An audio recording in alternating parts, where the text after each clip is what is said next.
Hey everyone, welcome to my first discussion slash podcast thingy. Today I am joined here by Ninkendo, the Kren Kromboer Marthman. Yo, what's up? And my boy Subpar, the Luigi God. Aloha. Now, before we begin talking about Smash 5 and all it has to offer, I think you guys should introduce yourself and just say your name and what Smash games are your favorite. So, Ninkendo, you can go first. All right, what's up? I'm Ninkendo. I am a YouTuber, as some of you probably already know. My favorite Smash games, I gotta say, are probably Smash 4 and the Forbidden One, Project M. Nice. All right, and Subpar, tell the people who you are. Hey, what's good, people? I'm not really anything. I'm just a dude. I play a lot of 64 and Brawl Minus. You know what I'm saying? Sounds good, dude.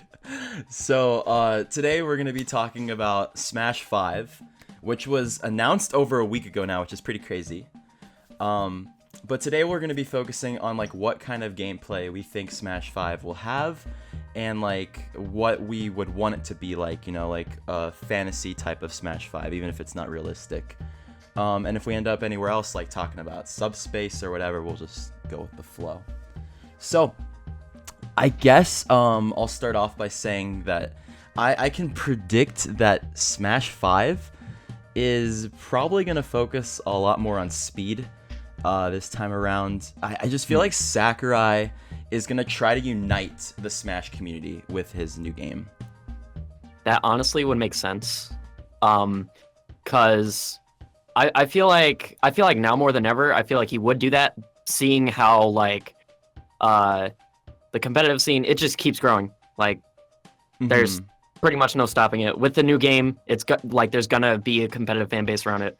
So why not go for both, casual and competitive scene? Yeah, and I'm thinking he might even try to unite Melee and Smash 4 because of how divided it is. That doesn't sound very easy. I'll say that. Not at all. No, I don't. Yeah, I feel like in the end, someone's gonna be upset. Well, of course, yes. You can't please everybody. For sure. But I feel like there is some sort of a middle ground he's gonna try to go for, because I know that Sakurai knows how much people love Melee. He knows that. Yeah. And I feel like he also knows people love the new Smash 4 gameplay, and I don't know. I feel like I can see a hybrid here. That's what I'm thinking.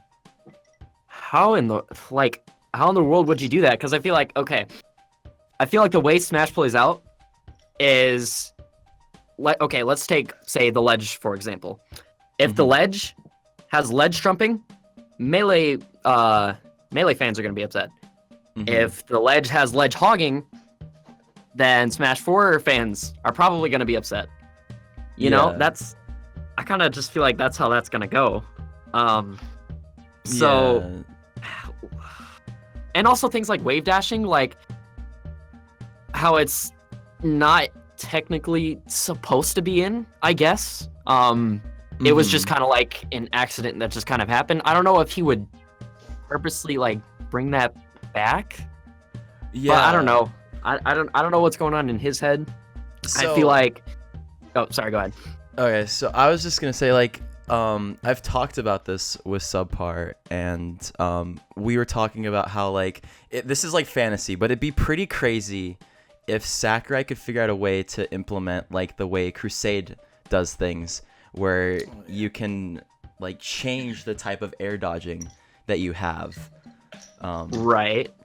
Which, I don't know. I can't see that ever in an official Nintendo game. No, right.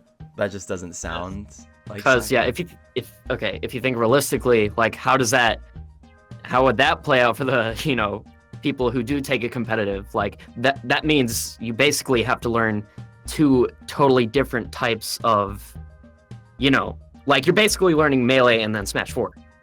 Right. That's what it seems like. But that's what it would seem like, Definitely, you would have both to those learn different mechanics. Yeah. Oh man, and then you would have to adjust to people being able to constantly dodge your stuff in the air, and then on top of all the movement. Yeah.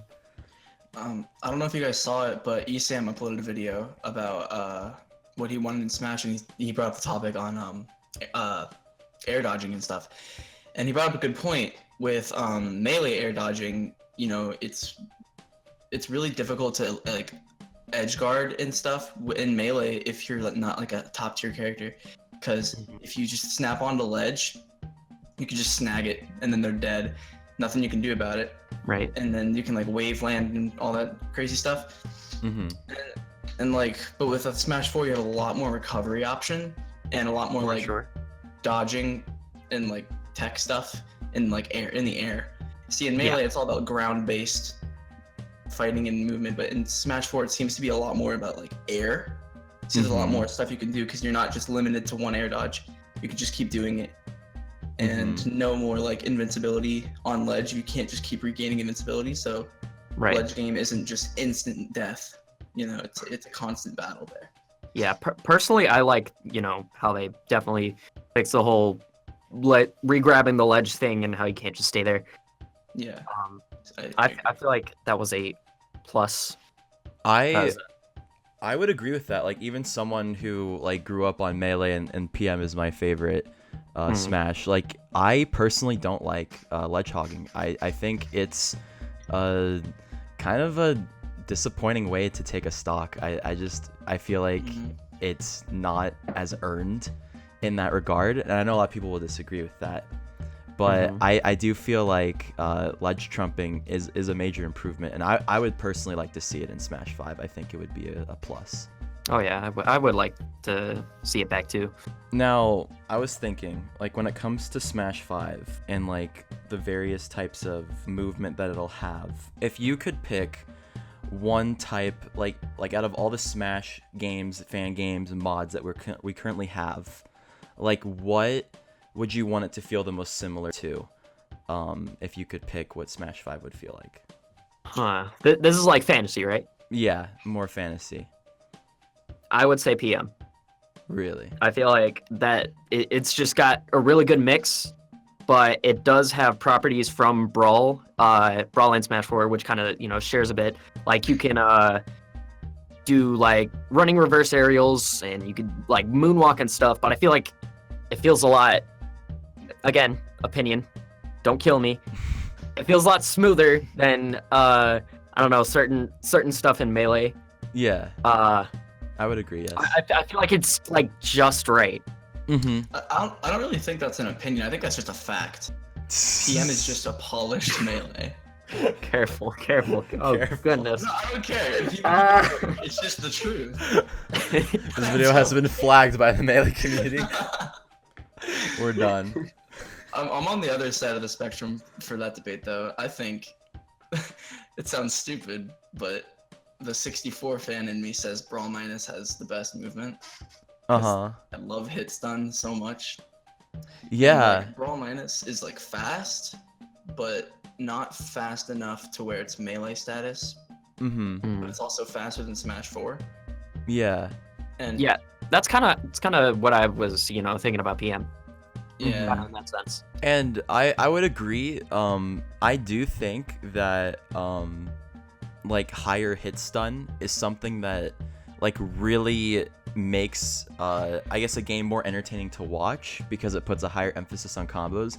Like, when a lot of people when a lot of people think of 64, even if they're not fans of 64, they know the combo game in 64 is really good, you know? That's something that they think about. And Brawl Minus also shares that with its insanely high hit stun. The combos you can pull off in that game are crazy. I don't know if that would make for a really great competitive game in Smash 5. But I do think, like, once again, this is fantasy, but I do think there should be, like, you know, toggles that, like, Sakurai... I feel like Sakurai, if he really wants to, like... I don't know if he, like... I don't know how Sakurai feels, because I know Nintendo's, like, a company and Sakurai, like, is his own thing. I mean, secretly, for all we know, Sakurai could, like, look at PM and go, oh, that's pretty cool. Like, I think, like, what they did with it is pretty cool, whatever. But I think if Sakurai wants to, like, stop people from modding, like, the game and changing his game, he should, like, allow people to change things like that, like hit stun, and I don't know, like wave dashing or air dodging and whatnot. Don't you think, like, people, I feel like, would still mod it regardless? You know? Yes. I feel like it's just an inevitable thing. Yeah, with no matter what console. Somebody's gotta figure something out, and then they gotta keep updating. Like, if there's something that people want in, they're going to, hack it and put it in. They can't possibly, give everything that fans want. Yeah, and I agree 100%. But I feel like if he did that, it would definitely I don't know, change the incentive a little bit. Like, it would definitely be less of I don't know, people would mod more for different reasons. Because I feel like I don't know. I feel like Sakurai might take personal offense sometimes when people just want to change the mechanics that he came up with. He's like, I put so much time and thought. I'm sure he kind of does feel that way. Yeah. So I don't know if he allows people to kind of tweak it to their own. And I mean, if you really think about it, if Sakurai really wants Smash to be all about the fun, which was always one of his main focuses when Brawl came out, and he tried to take all the competitive stuff out of it, I think you should allow people to change it, because it just makes for more fun. Like when people can toggle and mix things up and make it crazy in their own respect. What Nintendo could do is kind of like what Bethesda did. They allowed modding, they put it onto their game, but it would disable achievements. When you're playing just locals, you can't unlock new stages or new characters, but you can mod it to your free will. That would be 100% fantasy, because Nintendo, I don't think Nintendo has ever even said anything positive about a mod before publicly. That's their number one pet peeve, I would say. But I mean, don't get me wrong, if it were to happen, cool, but that's definitely not at least the thing I think will happen. I guess another thing we should talk about, because I feel like we kind of talked about what we want from gameplay. So just to put a little spin on things, what do you guys think? Do you think Sakurai is gonna go a little bit more giving, a little bit more I don't know the word for it, but for single player content? Because I feel like, no offense to anyone out there who loves Smash 4, but I feel like Smash 4's single player content was really, really weak this time around. I love Smash 4, and you were absolutely right. Yeah, just compared to Brawl, it felt so lacking. Can you guys see, I mean, given the short development time, can you guys even see something like Subspace even returning? No. I don't have a clue. I mean, I would say less likely. I know he knows people want it back. But this is just bringing up another thing. If it was a port, I could see him having enough time to do something like that. If it was a deluxe, he could put a lot of time into that, and whatever, that's fine. But yeah, if it's a new game, I don't think he could, given the time. But then again, do we know how long he's been working on this? It's been 4 years since the game came out. So Yeah. It definitely hasn't been since 2014. Yeah, I don't think so. Because, I mean, Brawl took, 8 years to come out, but then after some interviews, we find out that he didn't work on it until about 3.5 years before the game came out. Really? Yeah, because it's actually, an interesting story, but, the short version of it is, when they were announcing the Wii, Iwata's a new Smash Bros. Game is coming to the Wii, and Sakurai was sitting at home watching it, and he's like, what? So he didn't know? Yeah, he didn't know. Wait, what? He's just sitting there, and he's like, wait, what? A new Smash? So immediately, him and Iwata begin talking, and he's like, I thought we were gonna do just Melee Plus for the Wii. That's what the original plan was, Melee with more characters. But then, Iwata promised a new game, so they just had to live up to the hype. Oh my gosh, I didn't even know that. Yeah, it's crazy. Yeah, it's pretty crazy, right? So, given how tight and how quickly Sakurai works with his team and stuff, I could totally see them pulling off something crazy. But I don't know, man. With modern technology and how much goes into developing visuals and graphics and stuff, it does seem like a very, very close call, I would say. Sure, it would be very hard. I I think that if a corner they could cut is, I do think they could get away with keeping Smash 4 graphics. I do think if the game looks exactly like Smash 4, but it plays like a new game, people wouldn't be as upset. Because first off, Smash 4 still looks great. Like, it still looks absolutely amazing. Yeah, sure. And like a lot of people skipped out on Smash 4 because not a lot of people got a Wii U. Right. So I feel like if they could cut that corner and not even have to worry about, like, you know, the visuals and graphics, they definitely could have enough time to pull off something insane that we're totally not expecting.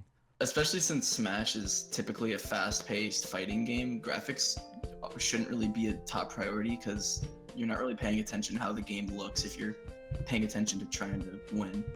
You know? Mm-hmm. Yeah, definitely. Yeah, and what I was going to say, I mean, I don't think he would take the graphics, I guess, like much further, but I do think they'll do like some tweaking.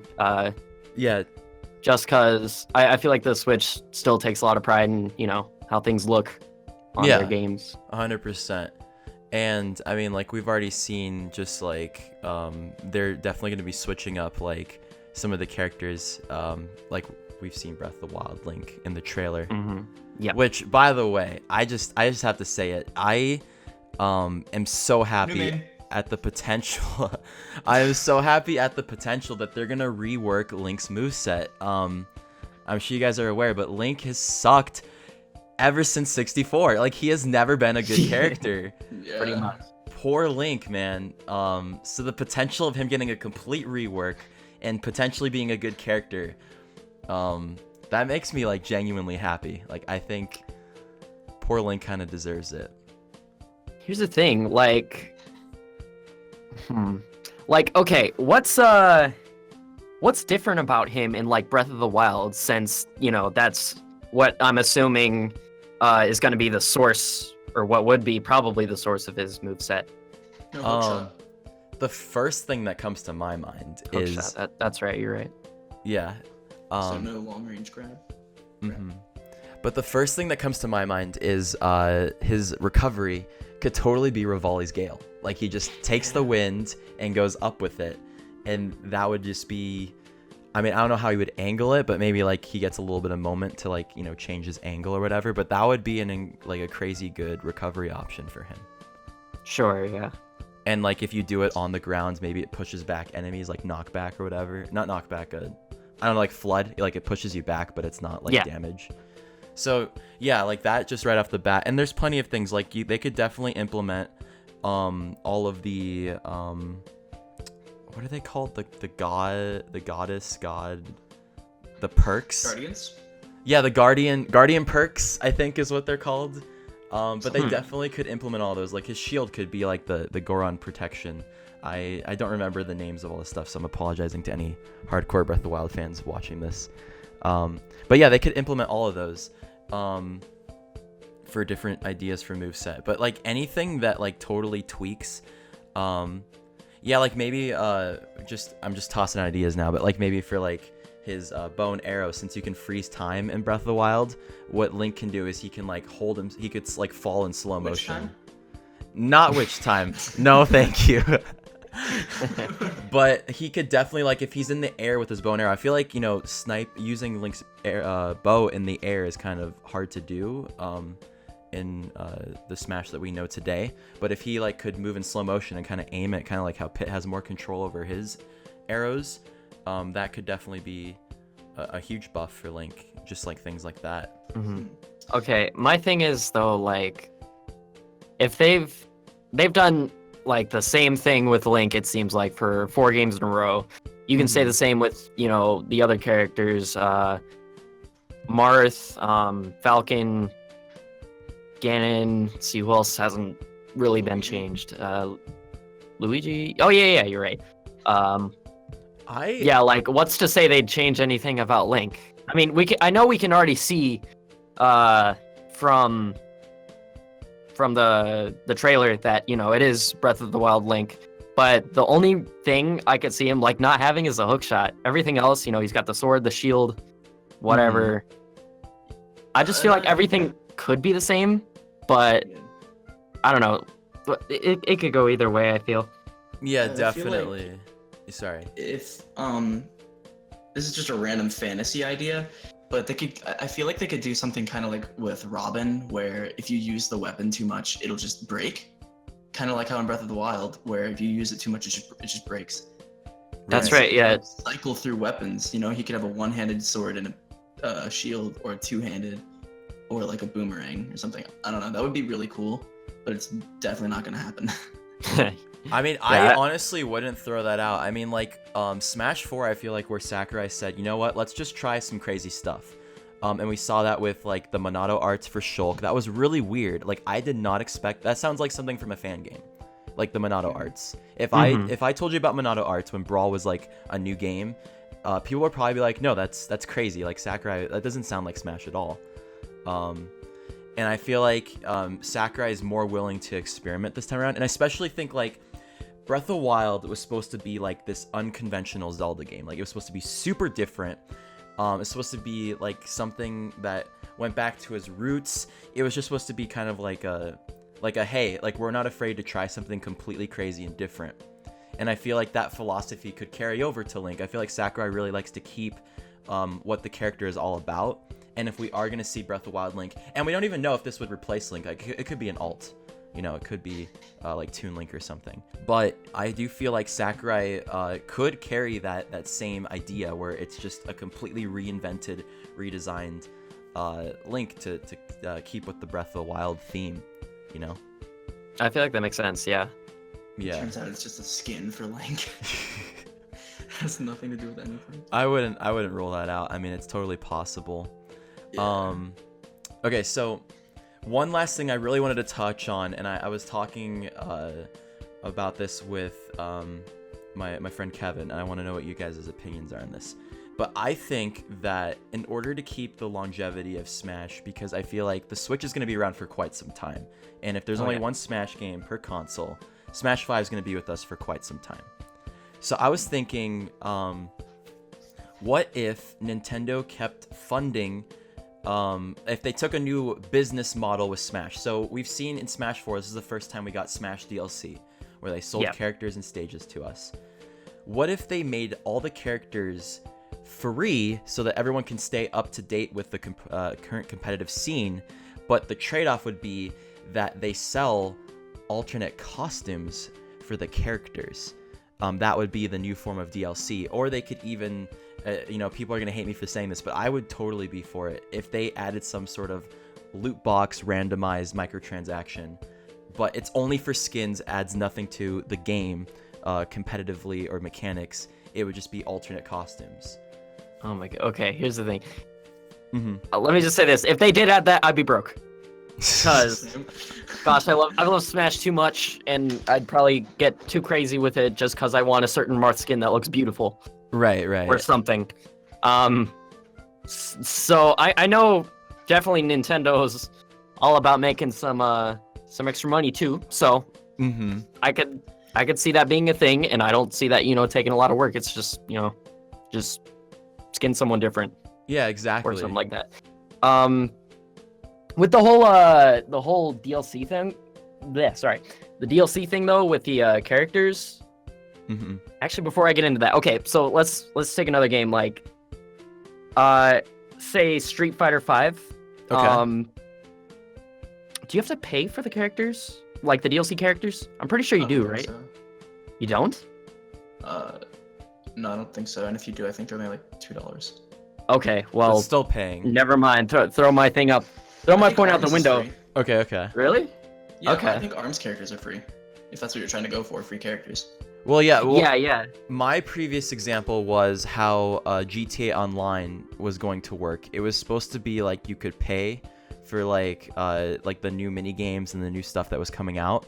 But since so many people were buying the currency for GTA, like the Shark Bucks or whatever, they said, okay, we're making so much money, let's just make it free for everyone, so then everyone can continuously play.